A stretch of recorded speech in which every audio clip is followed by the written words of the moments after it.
Bonjour, je m'appelle Nathalie Yamb.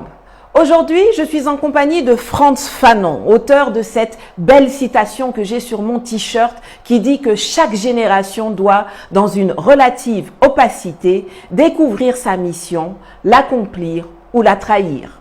Ceux qui sont avec moi, qui regardent cette courte vidéo, qui l'aiment et qui la partagent, sont ceux qui ont décidé d'accomplir leur mission, celle de l'émancipation de l'Afrique. Depuis la levée du blocus il y a quelques jours, il y a 8 navires chargés de céréales qui ont quitté les ports d'Odessa et de Tchornomorsk en Ukraine. Devinez leur destination. Je vous le donne en mille. Le Liban, le Royaume-Uni, l'Irlande, la Corée du Sud, la Turquie. Or, le narratif qui avait été utilisé à l'époque était qu'il fallait lever le blocus russe sur les ports ukrainiens, sinon l'Afrique mourrait de faim. Macron avait même demandé à ses laquais Macky Sall et Moussa Faki Mahamat de l'Union africaine d'aller faire la danse du ventre devant Vladimir Poutine, ce qu'ils ont fait la queue frétillante.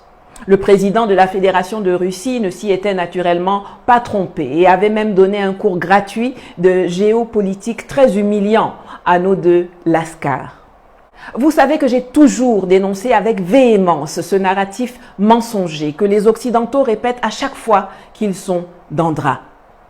On met en avant l'Afrique comme une mendiante alors que l'on cherche à se remplir ses propres poches.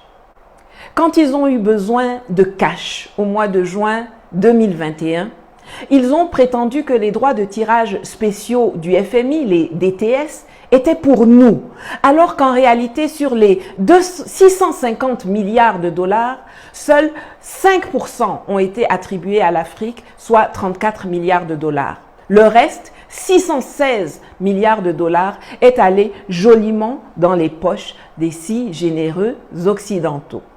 Quand ils ont eu envie de faire gagner de l'argent à Bill Gates et à ses copains du Big Pharma, ils ont mis en place une initiative pour nous abreuver de petites picouzes, souvent périmées, et surtout que personne n'avait demandé en Afrique, mais qui justifiait les commandes mirobolantes passées aux laboratoires et aux fabricants.